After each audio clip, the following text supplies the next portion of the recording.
Oleh karena itu, terakhir kepada Pak Presiden Subianto, Waduh, sampai belepotan seperti itu, sampai gemetar. Menyebut nama presiden pun sampai belepotannya rekan-rekan. Sepertinya mereka ini semakin panik dan tentu saja menyampaikan sepertinya pesan-pesan terakhir sebelum menjalani masa hukuman. Nah, loh, bahkan ngomongnya sampai gemetar, tak jelas seperti itu. Kelompok Roy Panci ini memang pada saat ini tengah menjalani situasi yang sangat-sangat tidak ideal. Tapi rekan-rekan perlu diingat bahwa situasi tidak ideal ini diciptakan oleh mereka sendiri, oleh fitnah mereka, oleh caci maki mereka. Puncaknya pada saat Pak Presiden ke-7 kita menuntut balik mereka, yang tentunya ini membuat kelompok Roy CS tidak bisa mengelak lagi. Karena bagaimanapun juga ternyata tuntutan balik dari Pak Jokowi sudah naik sidik. Dan soal ijazah yang mereka tuding palsu, ternyata faktanya 1000% asli, dikonfirmasi UGM dan juga melalui uji lab forensik Polri. Jadi sudah tidak perlu ada lagi perdebatan mengenai itu. Namun kali ini kita akan berbicara banyak soal tuntutan Pak Presiden ke-7 kita Pak Joko Widodo yang dengan tegas menolak mediasi damai yang tentunya ingin melihat para tersangka penuding ijazah palsu masuk tahanan. Dugaan ijazah palsu Presiden Joko Widodo masih menuai polemik. Kubu penentang menuduh ijazah Presiden ke-7 RI tersebut palsu. Namun hasil survei terbaru Poltreking Indonesia bertolak belakang dari tuduhan tersebut. Hal itu diungkap oleh Direktur Eksekutif Poltreking Indonesia Hanta Yuda lewat YouTube Poltreking TV. Hanta memaparkan hanya 16,1% yang menyatakan percaya, sementara 56,8% menyatakan tidak percaya, sedangkan sisanya 27,1% tidak tahu menahu. Sementara itu, kader PSI Dian Sandi Utama telah menanggapi hasil survei tersebut Tribuners. Ia lantas menyindir kubu penentang yang terus menggulirkan isu ijazah palsu Joko Widodo ini. Menurut Dian Sandi, upaya menyerang Jokowi dengan narasi tersebut ternyata tidak berjalan sesuai dengan harapan mereka. Ia pun menyebut kubu yang menentang tidak bertujuan untuk mengungkap fakta, melainkan memang tidak menyukai sosok Joko Widodo itu sendiri. Diketahui Tribuners bahwa Polda Metro Jaya meningkatkan status kasus tudingan ijazah palsu ke tahap penyidikan setelah gelar perkara oleh penyidik Subdit Keamanan Negara Direktorat Reserse Kriminal Umum pada Kamis 10 Juli lalu. Subdit Keamanan Negara Direktorat Reserse Kriminal Umum Polda Metro Jaya saat ini tengah menangani 6 laporan polisi termasuk laporan yang dibuat oleh Presiden ke-7 RI Joko Widodo. Laporan Jokowi itu terkait pencemaran nama baik atau fitnah. Sementara itu 5 laporan polisi lainnya adalah hasil pelimpahan perkara dari Polres ke Polda Metro Jaya. Objek perkara dalam 5 laporan tersebut adalah penghasutan. You lulusan UGM. Bagaimana saya bisa mempercayai you bahwa you adalah lulusan UGM? Ya kalau saya sih tunjukin saya lulusan UGM dengan bukti atau kalau saya tetap tidak percaya. Lah kan saya kasih dokumentasi otentiknya. Kasih. Apakah kasih itu memperlihatkan sudah langsung sah? Kalau saya tetap bilang katakan saya tidak percaya, kemana saya? Oke. Ke UGM dong.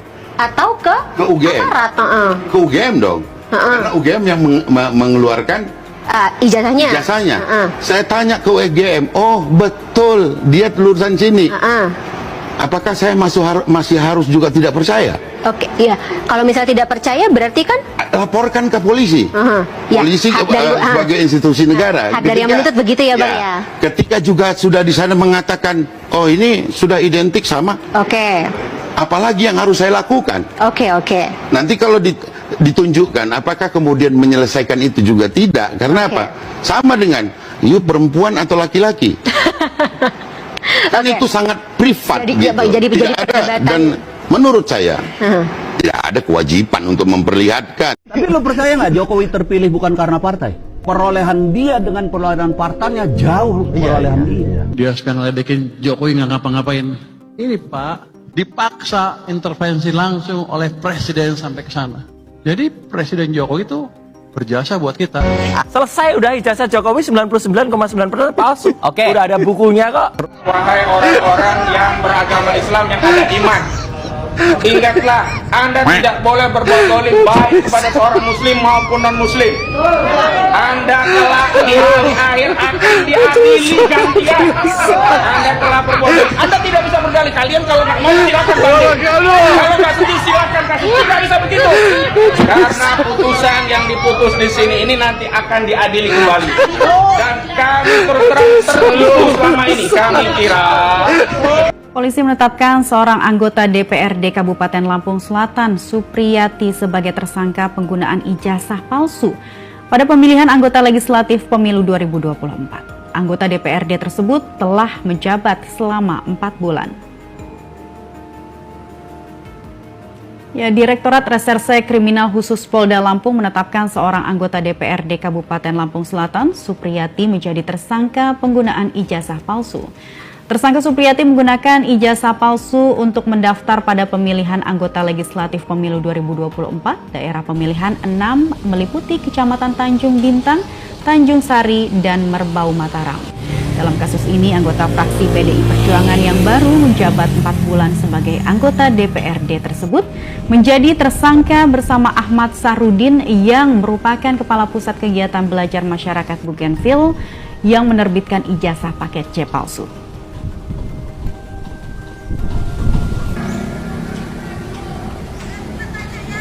Demikian ketika dicek ijazah tersebut dengan NISN yang ada, terdaftar adalah milik orang lain, yaitu saudara Supriyati. Oleh karena itu, setelah melakukan gelar perkara dan sebagainya, pada tanggal 6 Desember telah ditetapkan 2 orang, yaitu saudara Supriyati selaku pengguna ijazah tersebut dan juga saudara AS selaku penerbitnya sudah berarti itu membuktikan bahwa Pak Jokowi Ijazahnya asli. Alumni kehutanan. Alumni 100% Pak ya? 100%. Acara dengan Pak Jokowi hari ini apa aja Pak? Angkatan 80. Angkatan 80 cuma acara kangen-kangenan aja Mas. Ini mau makan pecel nih. Kemarin kan barusan reuni, terus sekarang reuni. Kemarin reuni angkatan Mas, kalau ini fakultas. Fakultas ya. Jadi yang hadir tadi dari angkatan siapa aja Pak? Oh banyak, mungkin ada banyak kok nih.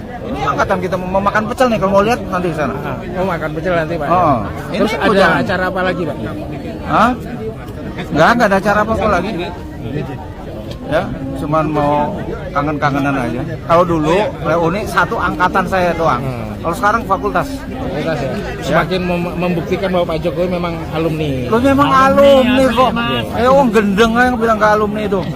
Siap. Terima kasih Pak. Temen naik gunung itu. Iya. Dengan Pak siapa Pak? Pak Bambang. Pak Bambang dulu teman seangkatan juga. Seangkatan. Dulu gimana Pak dengan Pak Jokowi dulu naik gunung? Ya, terakhir di Kerinci kita. Pak Bambang waktu itu bersama Pak Jokowi. Iya, betul. Nah, berarti itu membuktikan bahwa Pak Jokowi ijazahnya asli. Alumni. Alumni kehutanan. Alumni 100% Pak ya? 100%. Ya.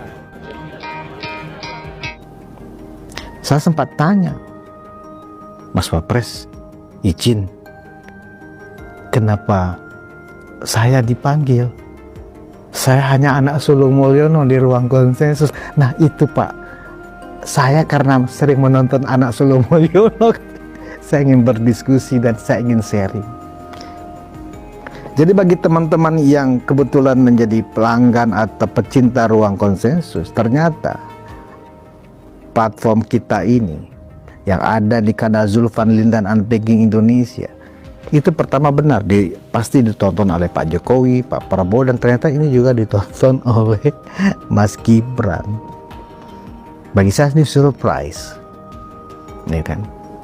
Nah, apalagi yang disampaikan oleh Mas Wapres? Mas Wapres mengatakan bahwa persoalan-persoalan yang dihadapi oleh ayahandanya Pak Jokowi yang masih suka dibentur-benturkan, Mas Wapres meresponnya lah, Pak, ini kan kita ini negara demokrasi,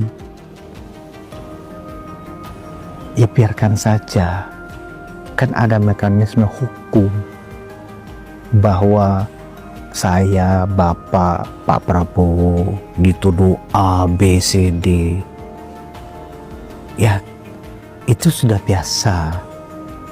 Ya, saya tidak merespon, saya hanya fokus apa yang menjadi perintah Pak Presiden itu yang saya jalankan. Ya, termasuk juga bagaimana cara-cara pemakzulan yang terus dirancang oleh orang-orang yang ingin ya Mas Wapres ini segera berhenti dari jabatannya yang konstitusional sebagai wakil presiden. Apa salah saya nggak tahu Pak, katanya. Rasanya saya tidak pernah bersalah secara hukum untuk republik ini. Tapi kami selalu disalahkan, dituduh ABCD yang nggak enak di kuping. Ya saya cuman ya namanya kita menjadi pejabat publik pasti disorot. Ada yang suka dan banyak yang tidak suka, itu biasa. Tetapi bagi yang sudah terlaluan, mungkin kami hanya bersikap saja sesuai dengan aturan hukum. Selebihnya ya biarkan saja. Jadi, nah kita juga menjadi paham kenapa ya selama ini Mas Gibran tuh diam, Pak Jokowi itu diam. Ya ternyata itu sudah menjadi komitmen keluarga sepertinya. Dan saya hampir lupa ya kepada seluruh relawan, simpatisan dan pencinta Pak Jokowi ya, Mas Gibran menyampaikan salam hangat, ucapan terima kasih yang sebesar-besarnya, karena itu bukan karena bentuk kecintaan teman-teman kepada Pak Jokowi, tapi itulah kecintaan teman kepada negara kita, Republik Indonesia. Saya sangat apresiasi dan sangat berterima kasih dan bersyukur bahwa di antara 280 juta rakyat Indonesia, sebagian besar mencintai negaranya dengan setulus-tulusnya. Jadi sampaikan salam saya Pak Budius kepada seluruh teman-teman ya Pak yang selama ini ya ada yang menyebut sebagai die hard, ada yang menyebut sebagai militansi Jokowi lover. Pada dasarnya kepada yang tidak suka pun, kepada yang benci pun, tetap tolong sampaikan Pak Budi salam hangat saya dan keluarga ya dari Solo kepada seluruh rakyat Indonesia.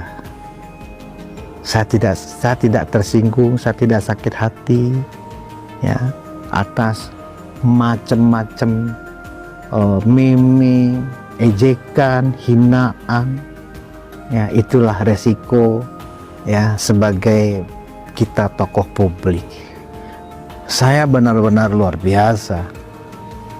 Tidak ada satupun aura kemarahan, muka yang marah ya dengan apa yang selama ini ya kita dengar. Betapa ya yang namanya keledung ya di bawah binaan Rocky Gerung yang tak henti-henti memframing. Bahkan terakhir ada 2 orang yang saya catat yang baru-baru ini yang mendiskreditkan Mas Gibran. Satu dari orang yang bernama Oki Mandasari. Itu pembenci tulen Pak Jokowi yang menilai, dia merasa heran dengan hasil survei beberapa lembaga survei pada 1 tahun pemerintahan Prabowo Gibran kemarin, di mana tingkat kepuasan publik kepada Mas Gibran di atas 70%. Dia benar-benar nggak masuk akal. Kenapa kok bisa ada penilaian dari publik kepada Mas Gibran setinggi itu? Jangan-jangan ini orderan katanya. Itulah kalau orang sudah benci, otaknya yang sebenarnya cerdas ya menjadi dungu lagi. Ini kita sesali sebenarnya ya. Tingkat kecerdasan, kualifikasi pendidikan yang bagus hanya karena kebencian bisa membuat orang lebih rendah dari binatang. Itulah realita. Yang kedua adalah si Reza Indragiri seorang yang dianggap sebagai pakar psikologi forensik, ya, yang mengolok-olok Gibran lagi, yang mengeluarkan semacam istilah, ya, ada semacam sindrom kecemasan Gibran. Padahal dia sendiri yang sindrom, si Reza sendiri yang sindrom. Kenapa? Karena dia merasa tidak mendapatkan jabatan, makanya dia marah, dia kecewa, dia kemudian berbalik menjadi haters. Gak jauh beda si Reza Indragiri ini dengan, ya, yang dilakukan oleh si Ikrar Nusa Bakti, ya kan? Reza Indragiri waktu Pilpres 2024 merasa, ya, ada di kubu mendukung Prabowo Gibran. Tetapi pada saat penyusulan kabinet, kawan ini kayaknya nggak mendapat jabatan apa-apa, sakit hati dia. Ya, sama juga seperti itu. Sehingga dia kemudian menjadi kecewa dan melampiaskan kekecewaannya, ya, dengan menampilkan seolah-olah akademik, seolah-olah cerdas, seolah-olah pakar, padahal sesungguhnya dia adalah hanya seorang, ya, yang melihatkan akhlaknya defisit.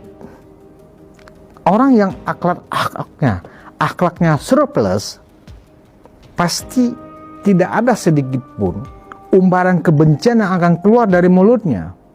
Tapi ketika akhlaknya itu defisit, mungkin sebagian besar isi yang tutur yang keluar dari mulutnya, yang mengalir dari pikirannya, dari sel-sel darahnya ini, ya kan, energinya ini adalah energi kebencian. Dan dia kecewa ketika kebencian sudah disampaikan dalam dimensi yang sangat luas dengan sistematika yang sudah bagus, sistematik, kemudian sudah masif. Yang ada ternyata Mas Gibran tambah mendapatkan apresiasi dari masyarakat, dari rakyat Indonesia mayoritas. Anda mau bilang apa? Harusnya udahlah, nggak usah diperbanyak, nggak usah diteruskan ujaran kebencian. Saya ini saksi mata. Saya melihat langsung dalam pertemuan kemarin seorang Mas Gibran Raka Buming Raka, luar biasa. Makanya kalau kemudian ada meragukan, misalnya 2029 siap nggak sih Mas Wapres Gibran nyapres? Kalau dari sisi kapabilitas, integritas, komitmen kepada bangsa, komitmen kepada generasi muda, saya mengatakan 1000% Mas Gibran siap. Cuman yang dahsyatnya apa?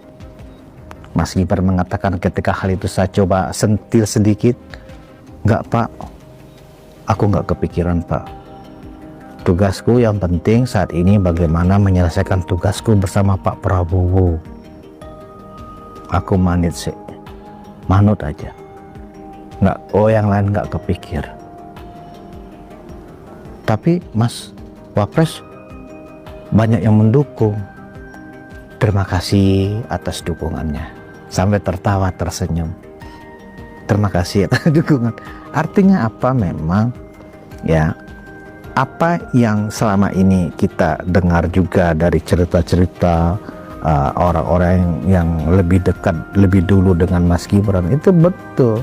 Dan baik rekan-rekan, kalau kita memang menelisik skandal tudingan ijazah palsu, kalau kita memang melihat perkara gugatan ini, kita melihat bagaimana situasi yang terjadi, perkembangan politiknya seperti apa, tentu saja ini memang menandakan bahwasanya kasus ini adalah kasus yang terkesan dihebohkan, terkesan dibuat-buat. Sebenarnya ini bukan barang baru rekan-rekan. Ini barang sudah ada sejak beberapa tahun yang lalu. Bahkan sejak Pak Presiden ke-7 kita masih menjabat, Pak Jokowi. Yang dilakukan pada saat itu saya masih ingat oleh Bambang Tri, dan kalau tidak salah itu ada yang namanya Gus Nur, ya rekan-rekan, koreksi saja jika saya salah. Tapi pada saat itu yang jelas para penuding itu kan sudah terbukti bersalah melakukan fitnah terhadap presiden dan sudah menjalani masa hukuman. Artinya kalau kita katakan ini adalah pola template serangan, itu adalah pola template serangan karena kita melihat bagaimana terkesan orang-orang ini melakukan tindak pidana berulang. Apalagi Roy, Roy Suryo nih rekan-rekan. Beliau kan pernah menjalani masa hukuman pula, pernah menjadi tersangka. Nah, kali ini seolah mengulangi perbuatannya, mengulangi kecerobohannya dengan mengulik-ngulik, menuding-nuding ijazah Pak Presiden ke-7 kita, Pak Joko Widodo. Namun, kalau kita kaitkan dengan peristiwa politik, ini adalah hal yang sangat-sangat kompleks sekali rekan-rekan. Kenapa dikatakan demikian? Karena memang kita menyaksikan ini adalah perkara ijazah, tetapi yang luput dari pandangan kita adalah kita melihat bagaimana ini diciptakan bukan perkara mempertanyakan soal keabsahan ijazah, bukan perkara ingin mengetahui ijazahnya asli atau tidak, tetapi ini jauh ke menyerang kredibilitas Pak Jokowi, menyerang nama baiknya, kemudian ingin gaduh dan ingin terkesan bahwasannya Pak Presiden kita ini, Pak Presiden ke-7 kita ini melakukan pelanggaran berupa pemalsuan dokumen yang pada saat ini ditudinglah bahwa ijazah Pak Jokowi dari UGM itu palsu. Bahkan selalu dibilang 99. Nah, terus begitu saja rekan-rekan, bahkan kan pada saat ini sudah ada katanya mereka-mereka ini mendapatkan salinan. Tetapi yang paling mengundang pertanyaan dari kita ini adalah ketika mereka berbicara peneliti, kan harus ada izin rekan-rekan. Apakah ijazah ini objek penelitian? Kan tidak bisa sepenuhnya dibenarkan. Kalaupun mereka mengambil dasar tindakan ini adalah penelitian rekan-rekan. Dan setahu saya penelitian itu ya kita hening pada saat mencari riset, mencari fakta-fakta, mencari bahan-bahan untuk diteliti, bahan pendukung misalnya. Tetapi mereka ini kan beda, baru menyimpulkan dugaan saja, fitnahan saja. Mereka waduh udah keluar-keluarnya 1000 kali konferensi pers ini dan itu. Tetapi ketika dituntut balik, mereka malah teriak kriminalisasi. Ini kan jatuhnya sekarang rekan-rekan, kita adu data, adu fakta antara Pak Jokowi dan kubu Roy Suryo ini. Apa yang disebutkan adu data dan adu fakta? Kita harus mengacu pada prosedurnya. Kalau kita berbicara ijazah,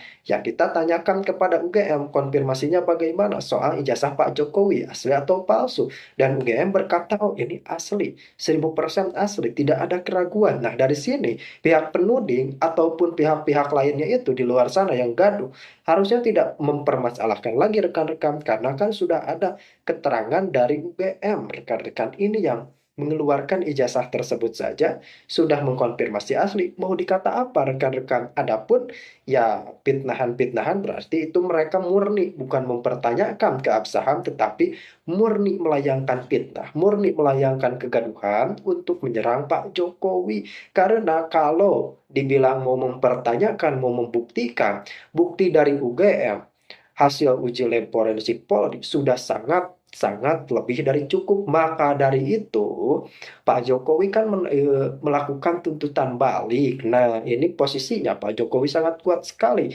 karena dokumen-dokumennya terbukti asli, kemudian keterangan dari UGM dan hasil uji lab forensik Polri sudah tidak bisa diingkari lagi, sudah tidak bisa dibantahkan lagi. Maka dari itu kelompok Roy CS semakin kelabakan dan tidak bisa dihindari rekan-rekan situasi seperti itu, karena yang tadi saya sampaikan di awal ini adalah perbuatan mereka.